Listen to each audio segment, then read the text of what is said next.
الحمد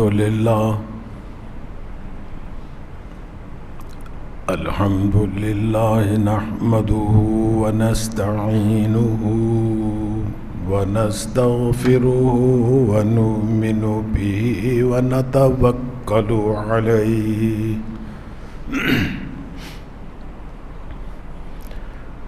ونعوذ بالله من شرور أنفسنا ومن سيئات أعمالنا من يهده الله فلا مضل له ومن يضلله فلا هادي له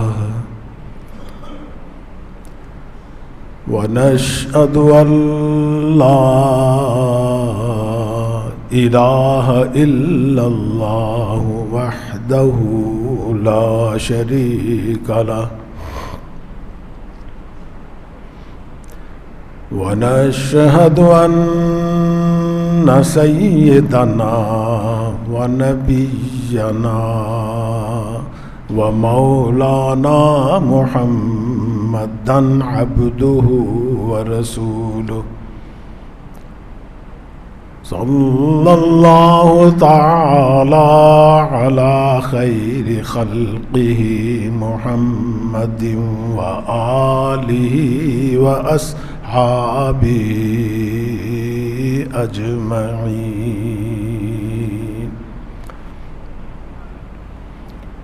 أما بعد فقد قال النبي صلى الله عليه وسلم من صام رمضان ثم أتبعه ستا من شوال من صام رمضان ثم أتبعه ستا من شوال كان كصيام الدهر أو كما قال النبي صلى الله عليه وسلم صدق الله مولانا العظيم وصدق رسوله النبي الكريم ونحن على ذلك من الشاهدين والشاكرين والحمد لله رب العالمين.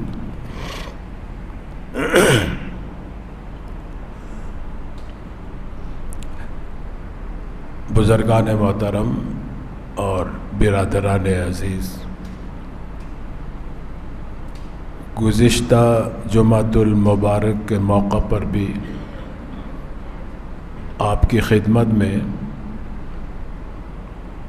یہی ارشاد گرامی سرکار دو عالم صلی اللہ علیہ وسلم کا پیش کیا گیا تھا. آج بھی اسی کے بارے میں کچھ عرض کیا جا رہا ہے.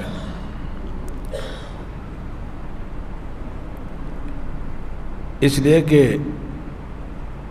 یہ ارشاد اسی مہینے کے بارے میں ہے جس میں آج ہم اور آپ موجود ہیں، اور سرکار دو عالم صلی اللہ علیہ وسلم اس ارشاد گرامی میں اس مہینے کی ایک مخصوص عبادت کی طرف ہمیں اور آپ کو متوجہ کر رہے ہیں.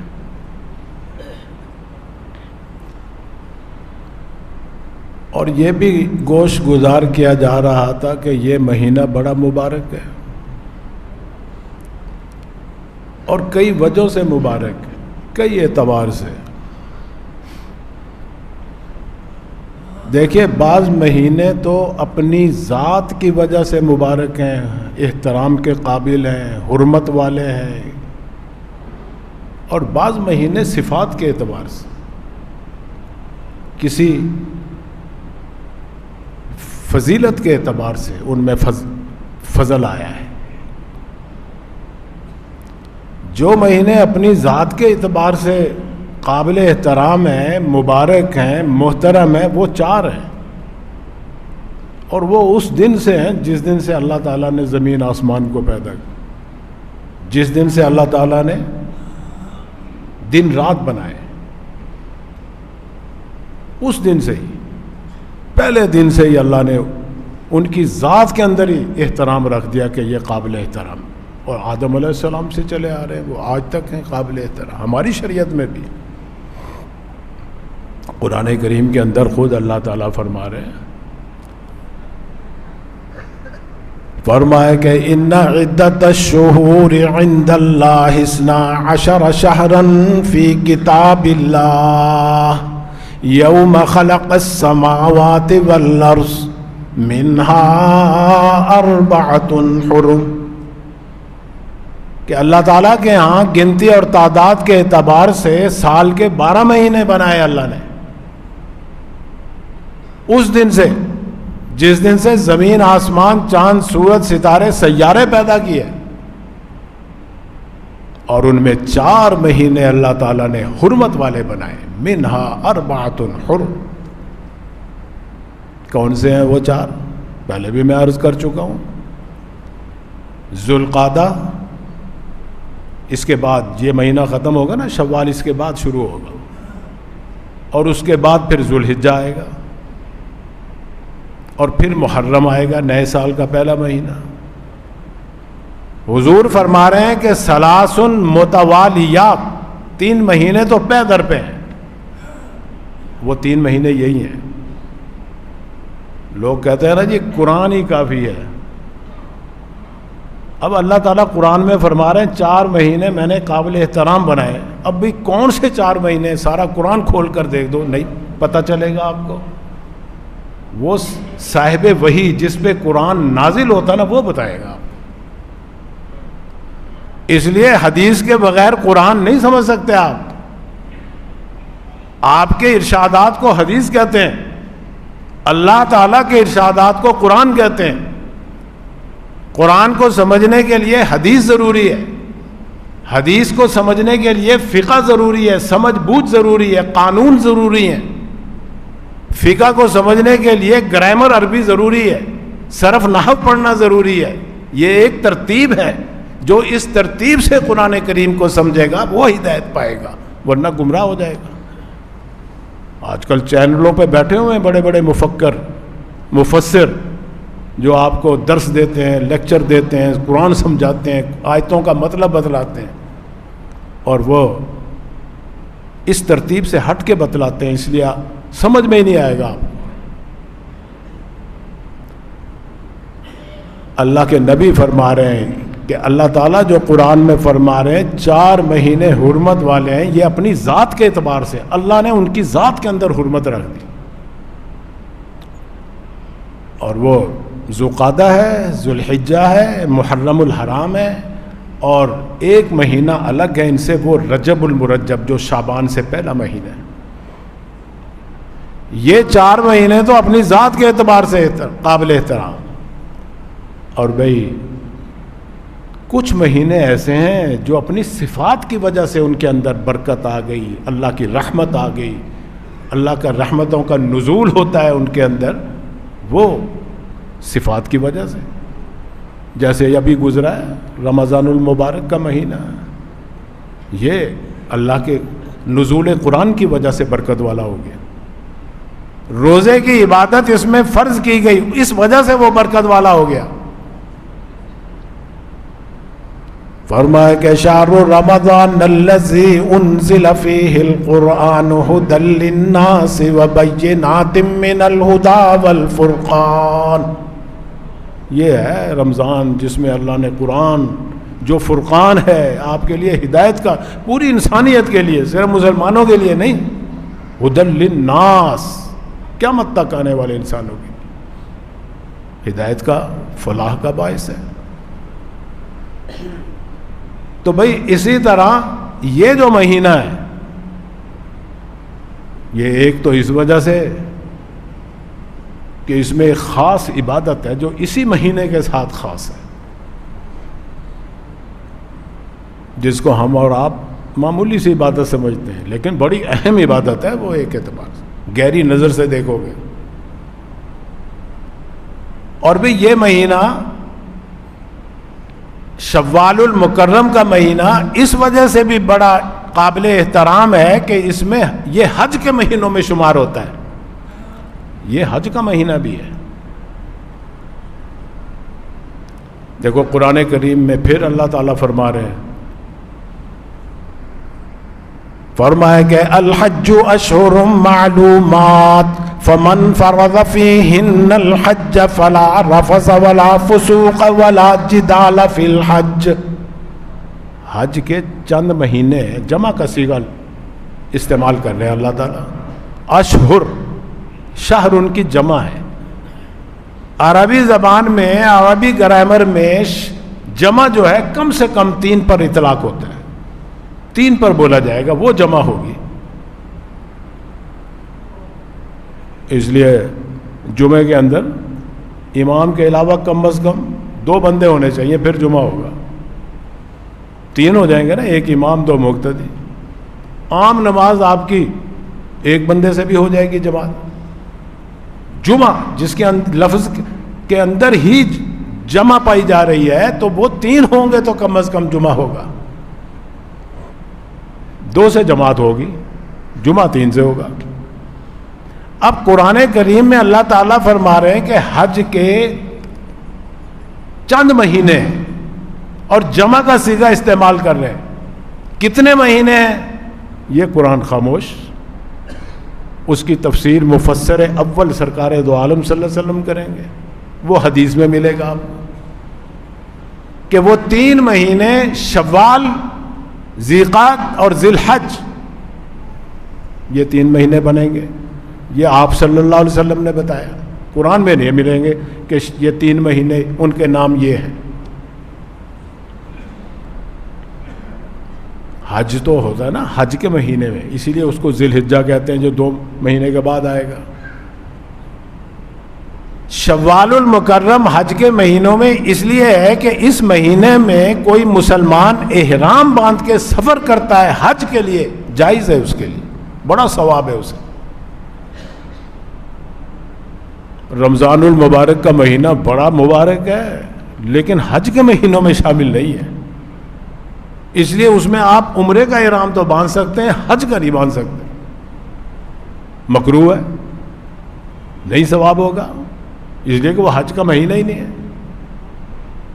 ہاں آج آپ باندھ کے چلے جائیں حج کریں اس احرام کے ساتھ، جائز ہے، اگلے مہینے میں بھی احرام باندھ کے جا سکتے ہیں، اور حج کا مہینہ تو ہے ہی حج والا۔ تو یہ جو مہینہ جس میں آج ہم اور آپ موجود ہیں، یہ اس وجہ سے بھی بڑی برکت والا ہے کہ حج کے مہینوں میں شمار ہے، اور حج بڑی اہم عبادت ہے اللہ کی، فرض عبادت، ارکان اسلام میں سے ایک رکن ہے، ایک ستون ہے اس طرح کا کہ جو اس سے انکار کر دے وہ مسلمان ہی نہیں رہ سکتا۔ اور بھی ایک اور وجہ بھی ہے اس مہینے کی، جس مہینے میں ہم صرف رمضان میں تو نماز کا اہتمام کرتے ہیں، جماعت کے ساتھ پڑھنے کا، روزے کا اہتمام کرتے ہیں، گناہوں سے بچنے کا اہتمام کرتے ہیں، لیکن اس مہینے میں آزاد ہو جاتے ہیں کہ بھائی بس یہ مہینہ تو عام سا مہینہ، ہرگز نہیں، یہ مہینہ تو پہلے دن سے، پہلی رات سے ہی بڑا برکت والا ہے۔ آپ کے ہاں اس کا نام ہے پہلے یکم شوال کا کہ یہ عید کا دن ہے، میٹھی عید کا دن ہے، یوم عید الفطر ہے، آپ بڑی خوشی مناتے ہیں، صرف آپ نہیں مناتے ہیں، اللہ بھی بڑی خوشی مناتے ہیں۔ عید والے دن آسمانوں پہ اس کا نام ہے یوم الجائزہ، انعام کا دن۔ حدیث میں آتا ہے باہا، اللہ تعالیٰ فخر کرتے ہیں فرشتوں کے اندر بیٹھ کے خوشی کے ساتھ، کہتے دیکھو تم نے اس مخلوق کے اوپر اعتراض کیا تھا، بڑی فسادی ہے، یہ تو قتل و غارت کریں گے، خون بہائیں گے. وَيَسْفِكُ الدِّمَاءَ. فرمایا دیکھو کتنے ٹھٹ کے ٹھٹ لگے ہوئے ہیں، جوک در جوک آ رہے ہیں لوگ، محلے گلیاں بھری، سڑکیں بھری پڑی ہیں، آ رہے ہیں میری دربار میں. فرشتوں میں اللہ تعالیٰ فخر کرتے ہیں کہ دیکھو یہ تو میرے آگے سر و سجود ہے، میرے ماننے والے ہیں، یہ تو آنسو بھی بہا رہے ہیں، گڑ گڑا بھی رہے ہیں، رو بھی رہے ہیں. تو فرشتہ کہتے ہیں کہ یا اللہ تھی تو یہ فسادی مخلوق، لیکن آپ نے جو ان کو رمضان میں قرآن دیا نا، اس کی وجہ سے یہ ہدایت یافتہ ہو گئے، اس کی وجہ سے یہ مواحد بن گئے، مومن بن گئے، مسلم بن گئے. اور صحیح فرق کہا انہوں نے. تو بھائی اس مہینے میں تو اللہ بھی خوشی مناتے ہیں، فرشتوں کے اندر اللہ بھی فخر کرتے ہیں، اور ساری دنیا کے روئے زمین کے اوپر مسلمان بھی خوشی مناتے ہیں. اتنا برکت والا یہ مہینہ. ایک اور وجہ بھی ہے، ہمسائیگی اس کی کس کے ساتھ ہے؟ شوال کے مہینے کی، ابھی رمضان ختم، رمضان اس کا ہمسایہ ہے. اس میں جو موسلادھار بارش کی طرح اللہ کی رحمتوں کا نزول ہوتا ہے، اس کا اثر اس پہ بھی آتا ہے، جس سے ہم فائدہ نہیں اٹھاتے. بڑا نقصان کرتے ہیں، بہت نقصان کرتے ہیں کہ ساری نیکیاں ضائع ہو جاتی ہیں ہماری اس مہینے کے اندر، رمضان کی.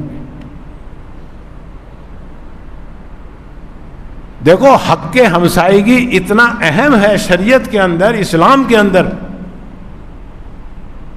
کہ آپ کو حق کے شفا دیا ہے شریعت نے. قانون کی کتابیں پڑھو، جس کو ہم اپنی زبان میں فقہ کہتے ہیں، آپ کی زبان ہے قانون، لا بکس. جیسے وکیلوں کی الماریاں بھری ہوتی ہیں نا قانون سے، ججوں کی، ہمارے مدرسے کی لائبریریاں بھری ہوئی ہیں قانون کی کتابوں سے. شریعت کہتی ہے کہ اگر تمہارا ہمسایہ مکان فروخت کر رہا ہے تو پہلے آپ سے پوچھے بھی آپ نے خریدنا ہے. ہاں اگر وہ کہتے ہیں کہ نہیں جی میرے میں طاقت نہیں ہے، استطاعت نہیں ہے، پھر آپ دوسرے کو بیچ دو. اور اگر آپ نے چوری چھپے بیچ دیا اور کوئی ایسے شخص کو بیچا ہے کہ جو شریر ہے، شر پسند ہے، تو شریعت کہتی ہے چلو کو عدالت کے اندر قاضی تمہیں یہ مکان اسی قیمت پر لے کر دے گا، حق کے شفے کی وجہ سے، اس کے شر سے بچانے کے لیے. اور بعض لوگ مکان فروخت بڑی زیادہ قیمت لگاتے ہیں کہ جی یہ ہمسایہ بڑا اچھا ہے اس کا، اور لوگ بھی خرید لیتے ہیں. تو ہمسائے کا جو ہے اس کی بڑی ویلیو ہے اسلام کے اندر. اچھے ہمسائے کا اچھا اثر ہوگا، برے ہمسائے کا برا اثر ہوگا. تو شوال المکرم کے مہینے کا ایک ہمسایہ ہے رمضان المبارک، اور آگے ہمسایہ حج کا ہی مہینہ ہے، خود بھی حج کا مہینہ. دونوں طرف سے ہمسائے برکت والے، حرمت والے. دیکھیں ایک واقعہ یاد آ گیا. مولانا رشید احمد صاحب گنگوہی رحمۃ اللہ علیہ بہت بڑے بزرگ ہیں، صاحب کرامات، صاحب کشف. اور مجھے یہ سعادت حاصل ہوئی، میں ان کی قبر پہ حاضر ہوا ہوں گنگو کے اندر. اور قبر بالکل آپ دیکھیں گے ایک بالش زمین سے کچی. ان کے اپنی باغ ہے، باغ کے اندر ان کا وہ مقبرہ ہے، کوئی اوپر عمارت نہیں ہے. عمارت ہوتی تو وہاں ہر سال عرس ہوتا، نذرانے پیش ہوتے، گانے بجانے ہوتے، قوالیاں ہوتی، پتہ نہیں کیا کچھ آج کل کے دیکھے ہوں گے آپ نے جو عرس ہوتے ہیں کیا ہوتا ہے، وہاں میلے ٹھیلے لگتے ہیں، ہر کس ایسا نہیں. وہاں حاضری دو تو ایسے معلوم ہوتا ہے اللہ کی رحمتوں کا نزول ہو رہا ہے. ان کا واقعہ یاد آیا ہے. بڑے تصنیفات بھی ہیں ان کی، فتاوے بھی ہیں ان کے، اور دیوبند کے مجلس شورا کے سرپرست بھی رہے. بڑے اللہ والے تھے، بڑی کرامات ان کی مشہور ہیں، سچی کرامات، جھوٹی نہیں، سچی. لکھا ہے ان کے سوارے میں کہ ایک دفعہ بیٹھے ہوئے تھے، مجلس لگی ہوئی تھی، گرمی کا موسم تھا، سخت گرمی، ایک خادم ان کا پنکھا جوڑ رہا ہے ان کو، پنکھے ہاتھ دستی ہوتے تھے، بڑے بڑے ہاتھ والے پنکھے، تو وہ ساروں کو ہوا دیتے تھے، باری باری جوڑتے تھے۔ وہ مجلس تھی، اس میں کوئی لوگ اپنے گھریلو مسائل بھی ڈسکس کرتے تھے، کوئی شریعت کا مسئلہ بھی پوچھ لیتے تھے۔ ایک صاحب نے یہ پوچھا کہ حضرت یہ جو بعض لوگ وصیت کر جاتے ہیں مرنے سے پہلے کہ میں اگر مر گیا، میرا انتقال ہو گیا تو میرا مدفن، میری قبر مجھے وہاں دفن کرنا فلاں بزرگ کے قدموں میں، تو کیا اس وصیت کا کوئی اسے فائدہ ہوگا؟ تو انہوں نے بہت عام عوامی جواب دیا، عقلی، فرمانے لگے کہ یہ جو پنکھا جھول رہا ہے کس کو جھول رہا ہے، کس کو ہوا دے رہا ہے؟ کہتا یا حضرت آپ کو جھول رہا ہے۔ کہہ رہا ہاں کھڑا تو میرے پاس ہی ہے نا، مجھے جھول رہا ہے، تو اس کی ہوا آپ کو بھی لگ رہی ہے؟ کہہ رہے ہاں ہوا تو آ رہی ہے، ہمیں بھی آ رہی ہے۔ فرمایا کہ بس اسی طرح جب بزرگ کے اوپر اللہ کی رحمت کا پنکھا چلتا ہے، وہ چلتا تو بزرگ کے اوپر، اللہ کے ولی کے اوپر، لیکن ہوا ادھر ادھر والوں کو بھی مل جاتی ہے، رحمت کا نزول ادھر ادھر بھی ہو جاتا ہے، اس کا اثر پہنچتا ہے، اس میں کوئی شک نہیں۔ اللہ والوں کی اپنی شان ہے۔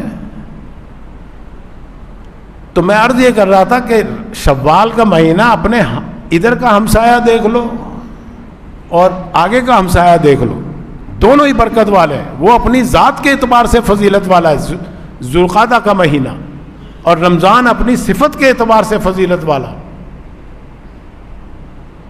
تو یہ مہینہ بڑی برکت والا ہے، بہت رحمتوں والا ہے۔ اس میں یہ نہ کہیے کہ بس رمضان گزر گیا تو اب کوئی ضرورت نہیں۔ اسی مہینے کے اندر اللہ تعالیٰ ایک بڑی پیاری عبادت وہ اس کی طرف متوجہ کر رہے ہیں۔ بہت سے لوگ تو اس سے فارغ بھی ہو چکے ہوں گے ادا کر کے۔ شش عید بھی ہوگی ان کی، شش روزوں والی عید، اور بعض مسلمان ایسے بھی ہیں پوری زندگی گزر گئی نہیں، انہوں نے ایک دفعہ بھی اس سنت پہ عمل نہیں کیا، ایک مرتبہ۔ ان کے لیے میں گوش گزار کر رہا ہوں کہ کم از کم ابھی زندگی ہے، مہینہ بھی باقی ہے، اس میں شروع کر دو۔ باقی اس کی کیا حکمت ہے، کیا فلسفہ ہے، ایک تو ہے نا شریعت کی نظر میں، علماء شریعت تو یہی بتائیں گے کہ 6 روزے رکھ لو جی، سارے سال کے روزوں کا ثواب ملے۔ من جاء بالحسنۃ فلہ عشر امثالھا، اس قاعدے کے تحت کہ کم سے کم ایک نیکی کرو اللہ 10 اجر دیتا ہے، 10 گنا دیتے ہیں۔ تو مہینے ایک رمضان کے روزے رکھے تو 10 مہینوں کا ثواب، یہ 6 روزے رکھ لو گے تو 60 روزوں کا ثواب، 2 مہینے یہ بن جائیں گے تو پورا سال کا ثواب۔ ہر سال اس پہ کوئی عمل کرتا ہے تو پوری زندگی روزوں سے ثواب ملے گا اسے۔ لیکن بھئی ایک حکمت، فلسفہ، علماء طریقت، علماء ربانیین، ان کی نظر میں بھی ہے اس کا فلسفہ کیا ہے، اس کی حکمت کیا ہے، وہ انشاءاللہ اگلے جمعے بیان ہوگی۔ وآخر دعوانا ان الحمدللہ۔